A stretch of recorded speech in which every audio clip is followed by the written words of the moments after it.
好，大家好，歡迎大家收睇期權報告啦。由我 Marco 同大家分析翻今個禮拜嘅期權策略嘅。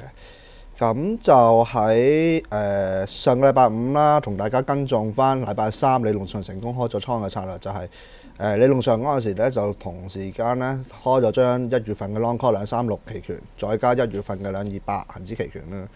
咁話實際應對上嚟講，比較應對得好少少嘅。理論上喺禮拜三臨收市開咗倉之後，到禮拜四個市碌落嚟，就斬咗236，留翻張228嘅理論上。咁喺到禮拜五嗰陣時咧，就再補翻張23200嘅恆指期權。咁嗰陣時係咁講嘅。咁有啲人咧，可能因為斬呢樣嘢咧，我就冇預早講俾你聽。唔識應對嘅話，點都好啦，236我當你 keep 住，即係同時間保留住張 Long Put 1月份228恆指期權，加 Long Call 1月236期權，再加多張2321月份嘅恆指期權啦，去過夜嘅。理論上點都好，最少嚇。我自己嚟講就 keep 住張232加228啦嚇。如果你識應對嘅話，最主要原因嗰陣時我希望搏一樣嘢係搏咩呢？我講過嘅就係話你 keep 236冇用嘅，因為太遠啦。咁所以嚟講呢，喺星期四嗰陣時嚟講呢，當確認到嗰個市係冇動力再繼續向上嗰陣時嚟講呢，236我就斬咗佢，就呢去 keep 住張228。喺未到價嘅情況底下嚟講呢，咁呢就再係臨收市之前呢，就開翻張232，原因係要搏呢，希望禮拜五美國總統特朗普正式去擔任總統嗰陣時呢，會發表一啲説話呢，令到個市出現一啲比較波動嘅情況。博個市禮拜一喺今日香港股市開出嚟嗰陣時都會爆。我最主要就希望係咁。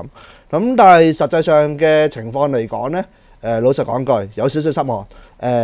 今日個市叫做都算叫做係靜，但係靜得嚟呢有啲波動，但波動得嚟呢個波動未如我預期咁波動。咁所以嘅情況就係話，原本我講話，譬如我自己嚟講 keep 住張23200一月份嘅恆指期權，再加張22800一月份嘅恆指期權，兩邊都係唔到價嘅。以今日期指嚟計，最高位去到23104啦，唔到23200；最低位去到2853啦，唔到22800。咁基本上嚟講呢，去到今日嚟講呢，預咗啦。如果係真係崇死揸嘅話呢，呢兩張倉呢，基本上輸面都大㗎啦。咁但係譬如我自己嚟講呢，去開倉嚟講呢，就會多少少一啲叫做執生應對嘅措施嘅。就我記得以前啦，唔記得咗係上個禮拜定係前兩個禮拜啦，我已經講過，如果做 long 倉嘅策略係點樣去平倉呢樣嘢嘅。我記得係上個禮拜定係前個禮拜有講過呢樣嘢嘅。咁例如我嗰陣時講過就係話，譬如假設啦，我而家開咗張1月份23200嘅恆指期權，理論上最理想嘅就梗係去到23200，當個期權有價外變價內，咁我就平倉離場啦。呢個最 perfect 嘅做法。但係個情況就係話，如果佢唔到23200，帳面又有盈利嘅情況底下嚟講，去到接近23200啦。OK， 咁所謂接近嘅，即係起碼仲有100點到嘅位置啦。例如今日最高位去到23104，仲有100點到23200，因為有陣時預位呢未必會預到咁準嘅。咁所以去到呢啲咁嘅情況嚟講，最 perfect 我梗係預佢價外變價內，去到23200點我平倉平張 long call 就着數啦。但唔到去到23100樓上嗰陣時呢，我已經會擺定一個叫做止賺位，叫逐步去推止賺嘅動作。一唔對路嘅，有錢賺嗰陣時嚟講呢，先賺咗錢先。咁我係不嬲，我都係傾向咁做法嘅。但係好難每一次做節目我都會咁樣同大家講咯。但係起碼我記得係唔記得係上個禮拜頭定係前個禮拜，我係有同大家講過做 long 倉點樣平倉嗰樣嘢。咁如果大家真係識得係活用我自己以前所教過嘅情況呢，咁今日就會好好多啦。因為個情況就係今日個市呢係今朝早喺大約10點鐘咁上下先夾咗上去，最高位夾到23104，跟住個市呢懟落嚟嘅情況嚟講呢，唔對路，232嗰張呢就即刻止賺斬咗佢，跟住呢就淨係 keep 翻張228嘅 put， 喺228嘅 put 嗰陣時呢，今日最低位懟到去呢22853嗰陣時呢，又係嗰種情況啦。臨收市嗰陣時呢，我都係會平咗倉㗎啦。咁點解喺上個禮拜唔平倉，今日又會平倉呢？因為最主要原因嗰陣時我係搏希望特朗普擔任總統嗰陣時發表一啲特別嘅演説，令到今日禮拜一個港股會爆。咁但係去到今日臨收市嗰陣時都未出現呢個咁嘅情況嚟講呢，咁點都好我就計數離場㗎啦。因為始終玩緊1月份嘅恆指期權嚟講呢，臨近結算，今個禮拜4、26號就期指結算日，時間值損耗我可以講為叫做燒錢嘅速度啦，非常性之快。咁所以嚟講呢，你簡單啲嚟講就係每分每秒鐘都係錢。有啲嘢中就中，唔中就唔中噶啦，我就唔會同佢喺度磨嘅，玩得 long 倉，尤其是玩即月份嘅期權，仲要係臨近結算喎。咁所以呢，係去到呢啲位呢，我就唔會同佢爭落去臨咧有利獲有錢賺嗰陣時咧，就見到差唔多位嗰陣時，我就會準備去平倉你咁多落。我通常我就係咁嘅，重點係價外變價內最 perfect。未到價外唔可以到我目標嘅價位，但係接近到我目標價位咧，我都一定 set 定個推止賺動作去準備去平倉咯。咁就所以如果冇咁樣做嘅，咁算啦嚇。我只可以同大家講就係呢度嗰啲long 倉嚟講咧，你就預咗當輸嘅心態啦。如果真係冇平倉嘅話，因為始終開得 long 倉嘅不嬲講座又好，或者做節目我都講噶啦。尤其是玩即月份嘅期權咧，一個叫做求機嘅心態，開得倉最重要嘅心態就係你投入嗰筆錢輸咗，你係唔肉痛嘅心態去玩，咁你先至玩得會比較好少少。因為其中一個情況就係話呢，1月份個市就夾咗上嚟，夾得比較狠啦。其實之前同大家講過好多次，就係話大部分個市大部分嘅人喺之前嚟講，其實一路唱淡緊個市，而我係算係叫做極少數嘅其中一個人。就一路就睇個市上嚟啦，咁見到有唔少少嘅客人嚟講呢，其實咧喺呢一轉呢個市夾上嚟呢，其實係持有不少嘅 long put 嘅倉位係在手嘅，即係 long 緊1月份嘅 put。咁有陣時喺公司又好，或者係唔同嘅講座又好，都會遇咗一個問題嘅。有啲客人就會問我個問題就係話：喂，點算啊？我譬如仲揸住好多1月份嘅 long put 喎，咁而家點算啊？我都係嗰句，其實嗰樣嘢就係話你每次睇錯市就每個人都有㗎啦，包括我自己在內。但係點樣去揾一個位去諗點樣去保護你個倉位呢？你要令到自己嘅心冷靜翻落嚟先，問一問自己 OK， 如果而家俾你重新再嚟過，你究竟都仲係會 keep 住去睇好啊定睇淡呢？譬如舉例子啦，攞個例子先嗱，有個位呢，有啲人好難唔識嘅，咁譬如當啦，期權金係內在值加時間值嘅，我當假設啫，今個月嘅結算價位係23,000點。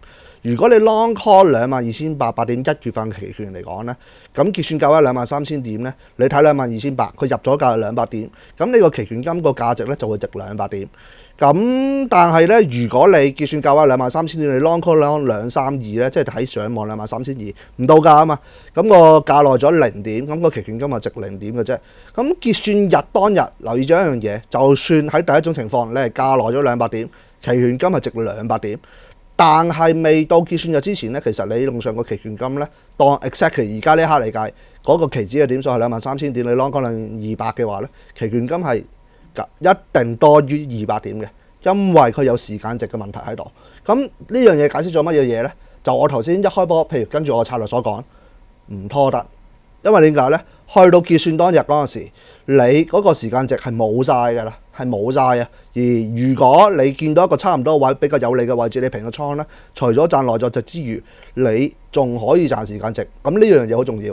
咁翻返嚟答嗰個問題就係話，有啲人譬如佢持有好多 long put 喺度，喂大佬唔對路，你梗係要走啦，仲喺度死拖爛拖。一來你個市一路夾上去，你更加唔使點玩；二來嘅就係話你不斷咁蝕緊時間值，咁係好難去救嘅。咁喺呢啲咁嘅情況嚟講呢，你只係可以等下一鋪重新再嚟過，我只可以係咁樣講咯。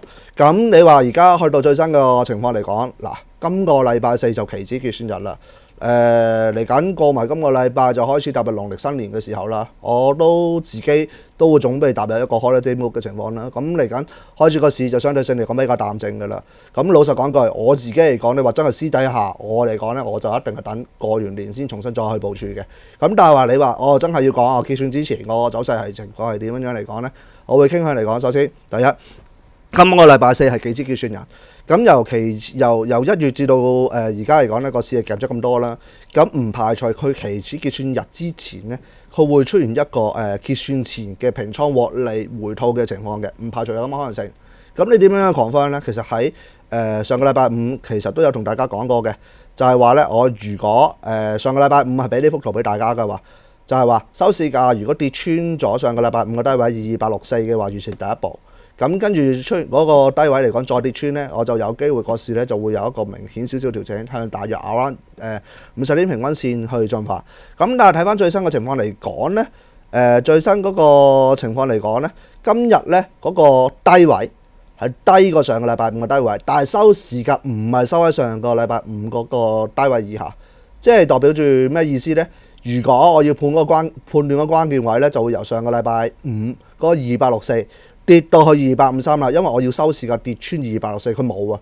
咁但係佢又曾經對穿咗嗰個264喎，咁所以下一步嚟講，我就係會比較關鍵少少支持位，我會攞253，而並不是264咯。